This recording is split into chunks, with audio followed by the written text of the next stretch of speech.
Al-Fatihah.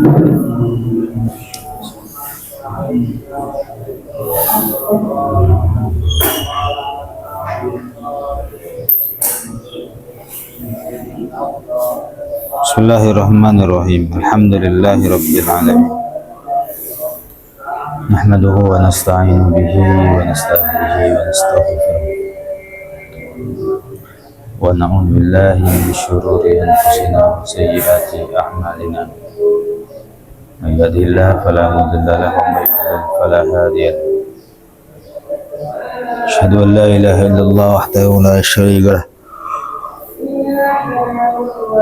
wa asyhadu anna Muhammadan abduhu wa rasuluhu la nabiyya ba'dahu. Allahumma shalli ala sayyidina wa maulana Muhammadin wa ala alihi wa ashabihi ajmain, amma ba'du.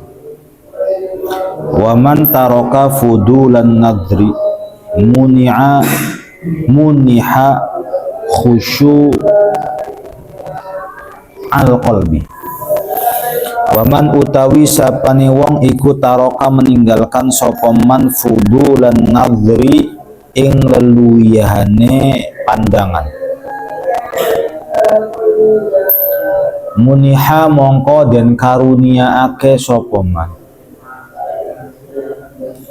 khusyu'al qalbi ing konsentrasine ati.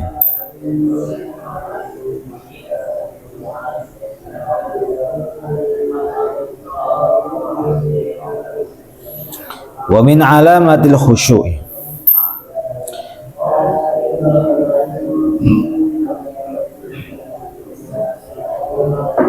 lan saking piro-piro ciri-cirine khusyuk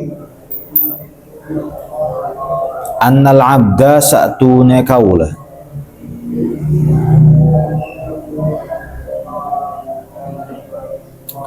iku idza khodiba nalikane bendu sapa abad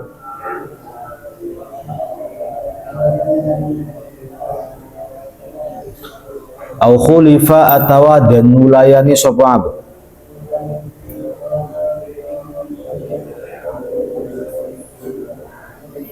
au rudda atawa den tolak sapa alaihi ngatasé abad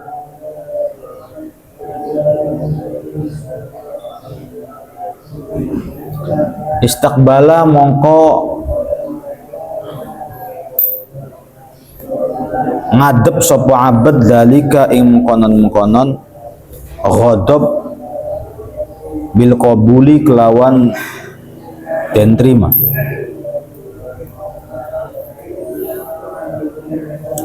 Waman lan utawi sapane wong iku taroka ninggalake sapa man fudulat ta'ami ing leluwihane panganan.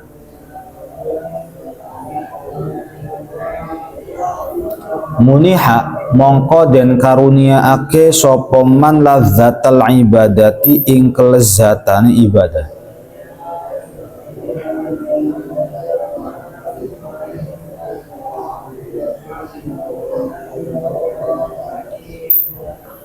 Ruwiya dan riwayatake apa annahu sa'tuhune Kanjeng Nabi sallallahu alaihi wasallam iku qala dawu sapa Kanjeng Nabi man utawi sapane wong iku sobaro sabar sapa man alal kuti ing atase panganan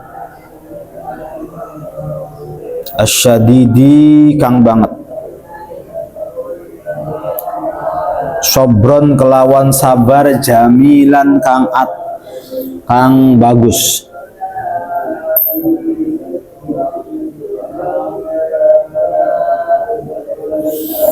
askana mongko manggonake hu ingman sapa Allahu Gusti Allah minal firdausi saking firdaus haitsu syaa ing dalem sekirane kersa sapa man.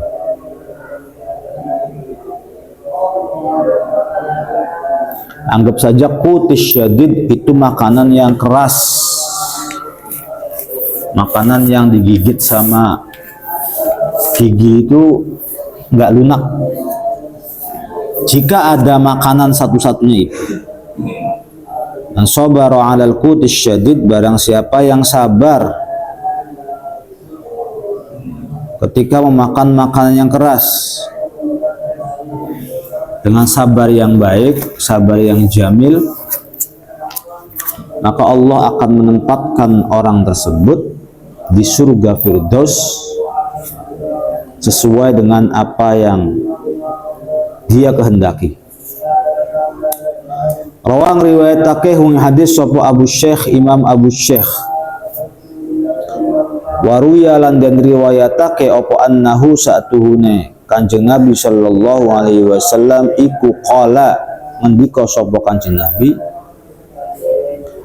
ayyu mamriin utawi endi-endine wong iku istaha berkeinginan syahwat sapa imriin, syahwatan kelawan syahwat, faradda nuli menolak sapa imriin syahwatahu ing syahwate imriin,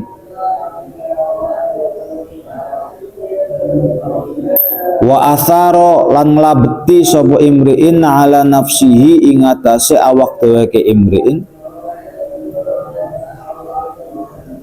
ghufira mongko den ampuni sapa lahu kaduwe imriin. Mana-mana ada seseorang yang dia sedang dalam keadaan syahwat terhadap sesuatu, syahwat terhadap makanan, atau syahwat terhadap perempuan, atau syahwat terhadap duniawi, jabatan, pangkat, syahwat itu keinginan hawa nafsu, keinginan dari hawa, syahwat, keinginan apa aja. Nah, mana-mana ada seseorang yang sedang dalam keinginan mempunyai, mana-mana ada seseorang dalam keadaan mempunyai keinginan yang tinggi, lalu dia menolak keinginannya. Wa athara ala nafsi, lalu dia berpikir untuk dirinya sendiri. Iya ya, saya itu sebenarnya baiknya begini. Ya, baiknya saya itu begini. Saya nggak baik kalau begini.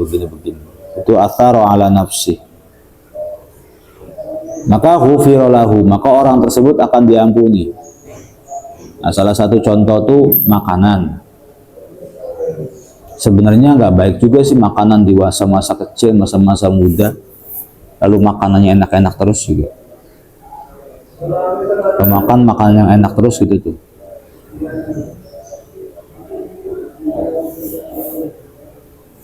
Abi diet tadinya 96 berat badan, sekarang 85, turun 11 kilo. Itu kayak enteng banget, maksudnya kayak ibadah tuh enteng banget gitu tuh. Rasa tuh ya tadi lah ladatal ibadah tadi.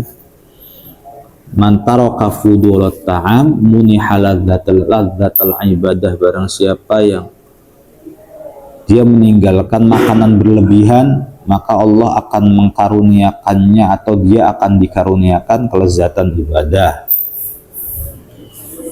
Begitu juga kalau makan makanan enak kan tidak baik ya, ada gula, ada kolesterol, ada purin. Kalau si orangnya mau dinasehatin sih, ya biar umurnya panjang, biar sehat. Ya umur apa kata Allah, sehat juga apa kata Allah. Tapi sebab akibat, orang kalau puasa terus nggak makan, sering lapar, itu emang jarang ketimpa sama penyakit sih. Jadi atharu ala nafsi, dia mikir di dia sendiri. Kalau punya uang sampai miliaran juga, punya uang, atau triliunan, atau dia orang kaya raya lah, saudagar, pengusaha sukses, itu pun nggak akan mungkin dia menghabiskan uangnya, menjual mobilnya, menjual sertifikatnya, tanahnya, semuanya untuk makanan dia sendiri. Nggak muat perutnya, nggak akan muat. Kalau makanan semua masuk ke dalam perut ya penyakit semua. Tapi ini bukan persoalan perut saja. Ini persoalan apa saja yang sebenarnya kita inginkan, kemudian dia mampu untuk menolak keinginan tersebut, lalu berpikir untuk dirinya sendiri, maka dia akan diampuni Allah. Rasulullah yang mengatakan demikian diriwayatkan oleh Ad-Daruqutni, Imam Daruqutni. Persoalan dunia, persoalan menikah, persoalan kalau menikah kan harus. Kalau menikah tuh harus. Cuman kalau persoalannya persoalan duniawi, pengen jabatan, pengen pangkat, ya harus seperti ini konsepnya. Man utawi sapane wong iku tarokan ninggalake sapa man fudulad dhuhki ing leluwiane gemuyu. Muniha mongko den paringi sapa man al haibata ing haibah, wibawa.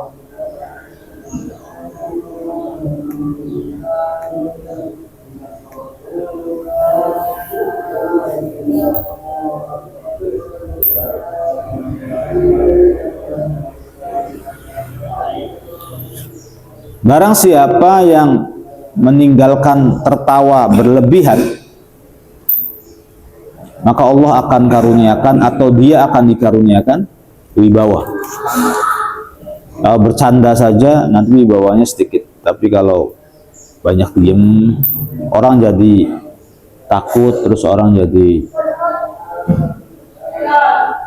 gak enakan lah, serba gak enakan.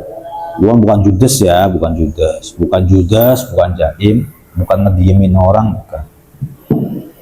Ya senyum, baiklah sama orang, tapi jangan terlalu terbahak-bahak ketawanya. Ruwiya annahu sallallahu alaihi wasallam qala innal 'abda la yaqulu al kalimata.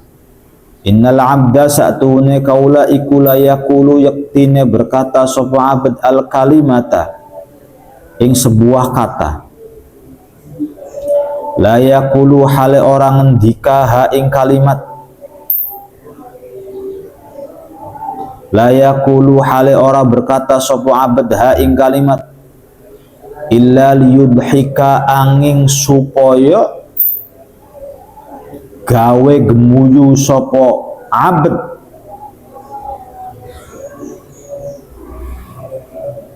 biha kelawan al kalimah annasa ing manusa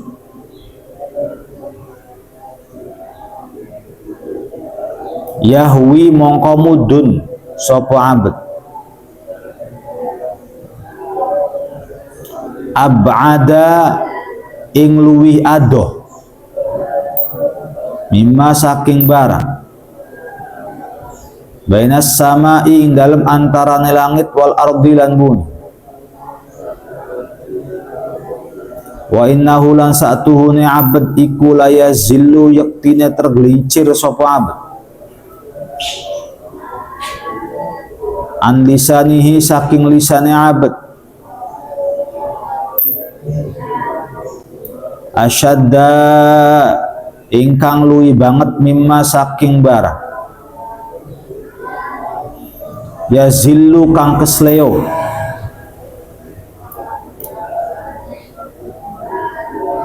sapa abd an qadamai yazillu kang kesleo sapa abd an qadamaihi saking lamakan lorone abd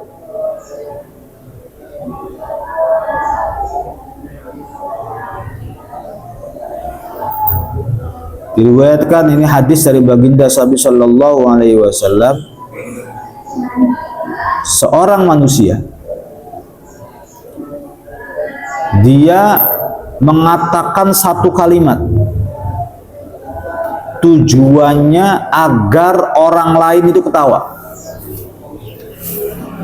Ini tidak ada kata-kata bohongnya ya, andaikan jujurlah katakan. Sebab di hadis yang lain ada kalimat bohongnya. Barang siapa yang berbohong agar membuat audiens atau orang lain tertawa. Nah kalau dalam hadis ini nggak ada berbohongnya, Pak. jika ada seorang hamba yang mengatakan satu kalimat, ya, dia tidak mengatakan hal tersebut illa liyudhika bihan nas, kecuali untuk membuat orang lain tertawa. Dia berkata satu kalimat tujuannya agar orang lain tertawa, maka dia akan jatuh, mungkin wibawanya, mungkin harga dirinya, lebih jauh dari antara langit dan bumi. Jadi lebih jauh, berapa km langit bumi. Wa innahu la yazillu an lisani, dia telah menggelincirkan lisannya, ya, lebih parah daripada dia menggelincirkan kedua kakinya. Orang kalau bicara satu kalimat atau satu kata saja supaya orang lain itu tertawa. Jadi upayakan dan usahakan jangan sampai mengatakan satu kalimat agar membuat orang lain tertawa. Ini untuk para pelawak sih, orang yang tujuannya jadi pelawak, penghibur, nanti lama-kelamaan kita jadi kejeblos. Ya, awalnya sih menghibur diri bagi orang yang stres, bagi orang yang galau, bagi orang yang lagi ada masalah, ada problem. Tapi kalau pelawak ditonton banyak orang, yang lihat bukan orang stres saja, iya kan, yang lihat juga orang-orang ahli ibadah. Kadang-kadang lihat TV-nya punya ketawa, lalu kalau udah ketawa kan kita jadi mandhahika qahqahatan, barang siapa yang tertawa terbahak-bahak, maka dia sama saja meludahkan ilmu dari kepalanya. Dia meludahkan satu bab ilmu dari kepalanya. Dan kalau tertawa berlebihan, jadi sanksi untuk orang-orang yang punya cita-cita dari pelawak tuh. Kita boleh menghibur seseorang yang memang dalam keadaan tertekan, misalnya stres. Tapi orang yang memang setiap hari pengennya senang-senang, jangan malah dihibur. Jadinya tambah lalai dia. Udah tekanan nggak ada, misalnya. Lalu ibadah jarang, mondok enggak, kerja enggak, hidupnya poya-poya terus, sama orang tua ngelawan, terus dia nonton lawakan-lawakan, akhirnya jadi nambah buyar kan pikirannya, nambah buyar begitu. Lebih baik hiburan-hiburan tuh untuk orang yang lagi galau, stres gitu, sakit, kita ketawa-ketawa, jadi dianya ikut ketawa kan akhirnya dapat pahala juga. Atau orang stres gitu, lagi berantem sama suaminya, lagi berantem sama istrinya, lalu dihibur, dapat pahala juga. Tapi kalau misalnya orang biasa keluar rumah ngelawan sama orang tua, tekanan apa yang dia dapatkan? Tekanan apa? Nggak punya tekanan apa-apa. Orang kalau misalnya udah biasa poya-poya, ditambahin hiburan, jadi lalai. Beda kalau orang tertekan, dikasih hiburan, mending lah melegakan hati gitu loh.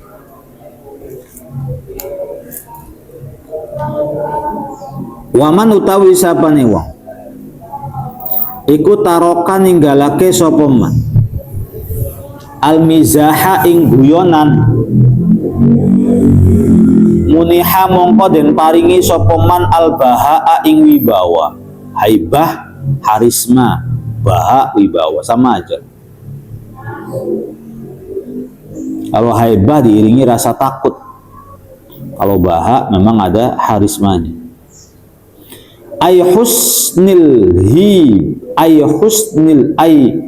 Husnal hibati tegese bagus-bagusnya haibah.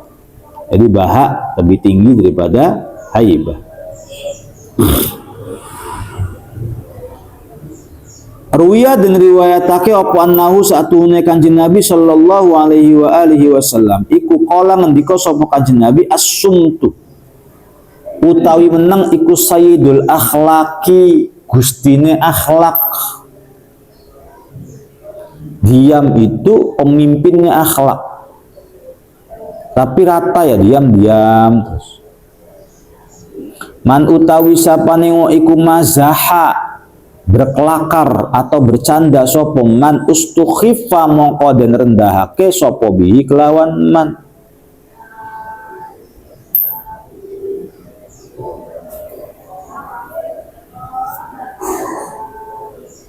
Diam itu pemimpinnya akhlak.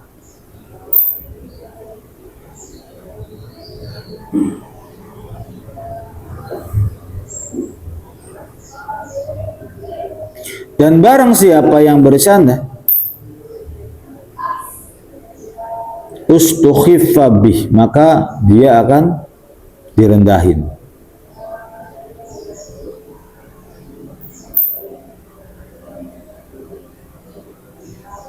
Tapi nggak jaim maksudnya gitu. Yang penting jangan jaim, jangan sombong, itu aja sih. Kalau jaim sombong ya. Kalau di depan pejabat dia suka bercanda, terus di depan pembantunya enggak, ya jangan juga. Kalau dia diem ya diem aja. Dia melayani siapapun seperti itu, tuh bagus, rata namanya. Tapi selamat sih, yang namanya diem tuh selamat. Kalau banyak bercanda lalu tiba-tiba diam, nanti orang-orang kira kita lagi benci lagi sama mereka. Tiap hari bercanda terus, ketawa-ketawa, deketin, nakrabin, terus tiba-tiba aja kita diem seharian, taubat gitu tuh. Ya nanti orang bilang, salah saya apa ya? Digelisah. Terus kalau yang bercanda itu jadi diremehin teman-teman, digojlokin lah. Orang suka bercanda, apalagi bercandanya bodoran ya. Kan bercanda itu ngurangin muru'ah. Ngurangin muru'ah. Apalagi tertawa terbahak-bahak ya. Harus ngerti kita mana muru'ah, mana adalah. Muru'ah itu salah satunya adalah sifat makruh yang dikerjakan terus-terusan. Muru'ah, makruh yang dikerjakan terus-terusan, muru'ah. Contoh ya, muru'ah itu seperti halnya telanjang dada. Kan telanjang dada nggak baik, apalagi keluar rumah, meskipun ketutup auratnya dari pusar sampai lutut, makruh gitu tuh. Main catur sambil buka baju gitu, itu nggak jaga muru'ah. Kalau tidak jaga muru'ah dan terus-terusan tidak jaga muru'ahnya, nanti tidak adalah. Kalau tidak ada adalah, maka kalau menurut Imam Syafi'i jadi saksi nikah nggak sah, jadi walinya nggak sah. Ngomong apa aja jangan dipercaya. Ngomong apa aja orang beli jangan. Suka main catur, suka main gaple, ketawa-ketawa tongkrongan di pinggir jalan, atau memasuki tempat yang biasa digunakan oleh banyak orang bermaksiat. Santri masuk diskotik, masuk tempat dugem. Nah, bukan untuk mencari seseorang, tapi tujuannya untuk nongkrong di situ dan terus-terusan. Ya, muru'ahnya. Atau memakai pakaian badut, pakaian badut, atau nyanyi-nyanyian, joget-jogetan juga, tapi joget-joget yang mufrid ya, joget-joget yang terlaluan, joget-joget sampai loncat-loncat gitu tuh. Nah, itu tuh apa bahasa Indonesianya muru'ah? Muru'ah itu artinya adalah menjaga harga diri, bukan persoalan sombong, menjaga harga diri. Menjaga harga diri agar tidak direndahkan, termasuk ketika orang bercanda terus ngilangin muru'ah.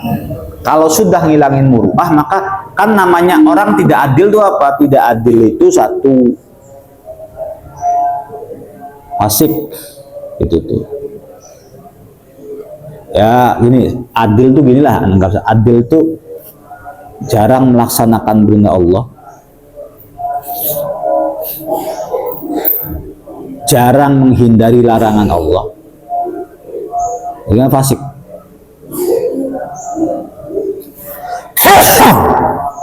Melakukan sesuatu yang menghilangkan muru'ah dia, dan anggap aja adalah itu 3.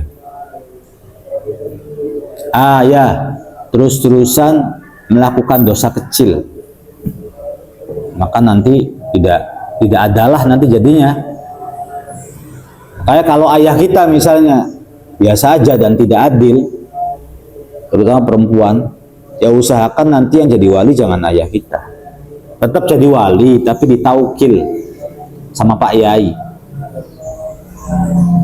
Ya, ayah kita misalnya suka tongkrong, suka main catur, jarang sholat, nggak pernah sholat, ya usahakan agar ya serahkan saya sama Pak Yai. Nanti ayah kitanya mengatakan pada Pak Yai itu, Pak Yai, saya damo menitipkan perwakilan pernikahan anak saya sebagai hak saya kepada Pak Yai. Pak Yai jawab, ya saya terima gitu. Yang nggak adil tuh jangan jadi wali, jangan jadi saksi. Kemarin ribut kan di video-video Raffi Ahmad jadi saksi. Raffi Ahmad jadi saksi. Ini sebenarnya kalau Imam Abu Hanifah itu ringan. Yang penting laki-laki 2 saksi udah. Mau siapa aja mutlak laki-laki 2, lebih ringan. Tapi kalau Imam Syafi'i, kita bangsanya bangsa Syafi'i Indonesia, ya pilih-pilih saksi. Yang jarang sholat tuh jangan jadiin saksi nikah. Jarang sholat, mata kita melihat, telinga kita mendengar, di musola nggak pernah ada, ke masjid juga nggak pernah datang. Nah, kok jadi siksa nikah ya? Rugi kitanya. Kalau Imam Syafi'i sih mengatakan tidak sah. Ya syahidani al-adilain, 2 saksi yang harus adil. Kalau tidak adil ya nggak sah. Bukan nongkrong, apalagi ke kafe terus-terusan, diskotik, jangan. Orang begini jangan jadi saksi. Kita pilih-pilih lah siapa yang aman jadi saksi itu. Sholatnya rajin. Itu balik ya. Itu anak yang anak santri jadi saksi. Jarang sembahyang ya saksi. Ngobokan tengah-tengah jalan, nggak pernah puasa Ramadan jadi saksi. Sebelum nikah juga ada persiapan. Laki-laki perempuan jangan asal main tunjuk aja. Kita yang ngerti agama aja. Merekanya mempelai laki-laki nggak ngerti agama, mempelai perempuan nggak ngerti agama, diserahkan kepada seorang yang katanya ustadz tapi belum mengerti apa-apa misalnya. Ya, lebih baik kita sampaikan, Pak, nanti Bapak mau wakilkan pernikahan ke siapa? Kalau bapak kitanya fasik. Tapi kalau bapak kitanya soleh sih, ya sudah nikahin sama bapak kita. Minimal sholat itu sholat gitu. Lalu orang kalau misalnya udah jarang sholat, nggak puasa Ramadan, suka menjatuhkan muruahnya diri sendiri, itu biasanya biasa tukang bohong juga. Ngikutin sih. Orang sama Allah aja dia nggak taat, apalagi sama manusia. Maka pastinya bisa dipastikan berani ngebohongin manusia. Nah, di pengadilan juga harusnya begitu. Saksi itu nggak harus saksi. Kalau perempuan kan nggak diterima kesaksiannya. Zina aja nggak diterima. Rudung, ada laki-laki perempuan misalnya di kos-kosan, bukan suami istri. Yang geruduk emak-emak semua gitu loh. Yang geruduk emak-emak semua, satu RT itu nggak ada yang diterima. Nggak ada yang diterima. Harus 4 orang saksi, dan 4 orang saksi itu harus melihat dukulnya. Harus melihat. Kalau nggak melihat, cuman nggak pakai baju, nggak pakai celana, telanjang doang dalam satu kamar misalnya, atau lagi pelukan tapi kita nggak lihat, ya nggak akan kena had zina begitu. Kalau indikasi dugaan boleh saja, tapi nggak bisa kena had zina. Had zina itu kan kalau gadis atau kalau jaka itu berarti mi'ata jaldah, 100 kali jilid. cambuk. Jildun itu artinya kulit, cambuk. 1 tahun diasingin. Diasingin tuh dibuang dulu setahun kemana, jangan kampung kita ngotor-ngotorin gitu loh. Kalau gadis zina atau misalnya perjaka zina. Tapi kalau mukson itu bersuami, beristri atau janda duda. Pokoknya dia pernah merasakan pernikahan. Pernah rasain pernikahan, janda, duda, bersuami atau istri, maka dia dianggap sebagai muhson. Kok zina? Ya sudah mati. Nggak ada pilihan. Mati. Oh, negara-negara Islam tuh. Meskipun pasangan sahnya ridho. Pak Hakim, saya ridho diselingkuhi. Nggak apa-apa, suami saya selingkuh sampai zina, nggak apa-apa, saya ridho, jangan sampai dibunuh. Dibunuhnya rajam caranya ya. Jangan dirajam Pak Hakim, nggak bisa Bu. Harus mati suami. Harus mati. Sudah menjadi pengkhianat keluarga, tapi saya ridho Pak. Bukan hanya itu, udah ngotor-ngotorin. Efeknya tuh nggak baik kalau ada pengkhianat. Efeknya tuh nggak bener, nggak baik aja dalam rumah tuh. Kadang penyakitnya tuh nanti ya mending mati sekarang ya daripada penyakitnya terus-terusan. Selingkuh lagi, zina lagi. Makanya harus ada 4 orang. 4 orangnya tuh yang adil gitu loh. Jangan tukang tongkrong, sebab bisa bohong mereka. Kalau orang adil, rajin sholat, rajin puasa bisa bohong, tapi terminim. Logikanya di dalam kamar dia sholat, takut sama Allah gitu loh. Logikanya pada waktu duhur dia datang sholat. Logikanya pada waktu subuh dia masih nggak enakan. Itu berarti masih ada kejujuran dalam hatinya.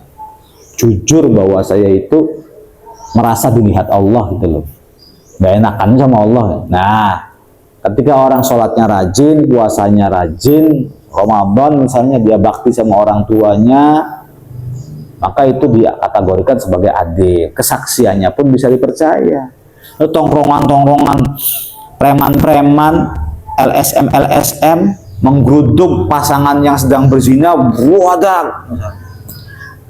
Preman-preman, tukang mabok, tukang obat-obatan terlarang, merekanya juga doyan wadon, doyan dugem, doyan diskotik, ngeruduk orang selingkuh, nggak diterima kesaksiannya meskipun melihat dukhul.